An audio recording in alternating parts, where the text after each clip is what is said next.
Hi, thanks for joining me with my market report. My name is Mike, and if you're new to my channel or my videos, my market report is on mortgage rates. We get into what impacts mortgage rates on a daily basis. It could be something from economic calendar, it could be something from headline news, geopolitical.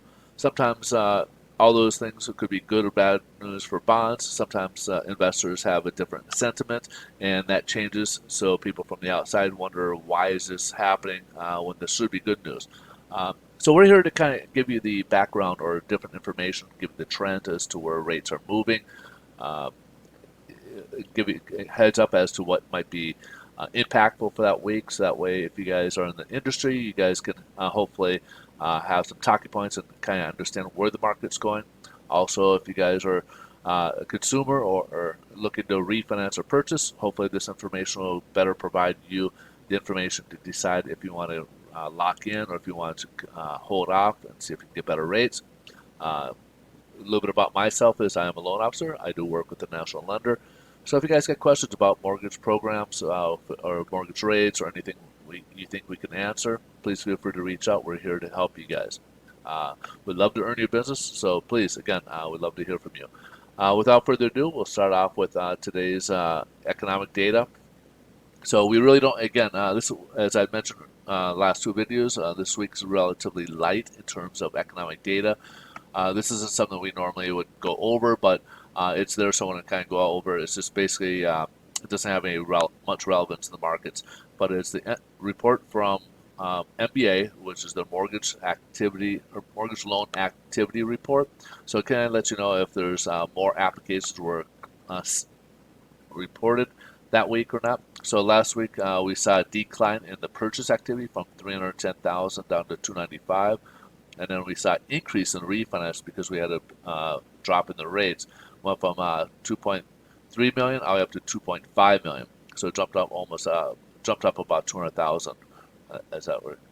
Today we did have the 10-year auction just recently. I'll touch on that here, but it did come in relatively decent and is helping the markets up.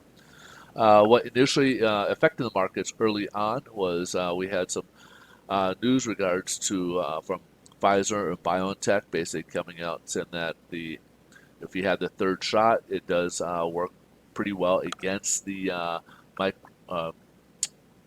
the new variant, Omicron. Omicron. I'm sorry. I was trying. It was my mind was going blank there. Omicron, and so it does seem to be pretty effective against other variants as probably as well. So it came out some positive news there. It kind of eased the investors' minds in terms of equities. So what we've been seeing over the last couple of days is that equities, the fears of Omicron have been subsiding for investors, and therefore stocks have been taking off quite well, going extremely well. So we're kind of reaching that point where maybe it might be an oversold position. So that might help us out where investors might sell off a little bit, and a lot of that money usually typically goes into bonds as a flight to safety. So that could help us down the line here. But as a result, we were seeing a decline mostly due to money coming out of the bond market going into the equity portion, and people buying in at feeling that they're going to get greater returns on their money. So let's take a look. As such, let's take a look at the mortgage rates today. See what's going on today. So when they announced the good news about the vaccinations by Pfizer and BioNTech, we were starting off way down here and actually came down further. We were down, as you can see here, we started off at 102.13, and we're down way down to 102. Currently, we're up to about, well, it just changed now, but 102.19. So that's 19 basis points. We're even a tick higher after the Treasury Union. So when the biotech and them came out, that was good news for the economy. More money was going to the stock market. Yeah, that brought it down. But as the day wore on, it subsided a little bit. We went to the Treasuries. It came out pretty decent, and then we went kind of more into positive territory instead of negative territory. So that's kind of helping us out right now. Some lenders may choose to go ahead and have some price changes for the better. Currently, we're so for the most part we were down before the before the Treasury, so we were more in negative territory. So pricing came in a little worse today, but we have the potential to see some price improvements. So pricing came in a little worse today as a result. when the pricing came out. So as you see here, we're up slightly and came down, and we slowly kind of worked our way upwards. Right around here is when a lot of pricings came out, depending on where you're at, east or west coast. But right around here is usually where we would have most of our pricing out. And then, so as you can see, we're at the far low end, and now it's been working its way upwards, and that might, due to that big of a change in pricing, we may see some improvement coming in. It depends. Right now, as you saw, we subsided a little bit. We were at the height, and it came down a little bit. So, they'll keep an eye on that, see if that may stay up here. If it stays up here, you may see more lenders coming out with better pricing as the day goes on here. Same thing, treasuries.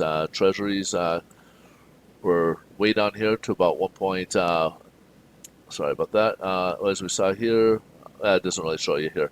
But we were way down here about 148, 149, and then we shot way up here to just over 1.53-ish, 154-ish. Right now we're down to about just under 151 right now, which is obviously good news for bonds and treasuries for that matter. So let's take a look at the average rate for rates out there in the U.S. These are conforming limits. These are also got points built into them. So meaning that to get these rates, you had to pay points, get these rates. So that way you're aware of these. A little bit about rates is there's no one size fits all. They go into factors of several variables, and all these variables all influence one another. So they're not one. Just because you got great FICOs doesn't mean these other ones aren't taken into account. So it goes off of FICO, so as we indicated, it goes off your down payment / equity. So if you refinance, it would be equity. If you're buying, the amount of down payment. It goes off of the type of property, if it's single family versus maybe condo townhouse, to perhaps even a multi-unit property. And of course, your variables like if you're a investor, or if you're looking to buy a primary residence or a second home. These are all factors that go into it as well. And then, of course, different loan programs have different pricing as well. Your FHA will have a different rate than that of a conventional versus VA or even jumbos. So take those all into account. So without further ado, the 15-year is at 2.6 today, and the 30-year is at 3.25 right now. All right, folks, I hope that helps you guys out. If you guys got questions, again, please reach out. If you like these videos, please help the channel out and smash that like button, and go ahead and follow. We'd love to be able to be in touch with you guys. And again, we're here to help. You guys have a great rest of your day. Thanks so much for watching. We'll look forward to see you guys in tomorrow's video. Bye-bye.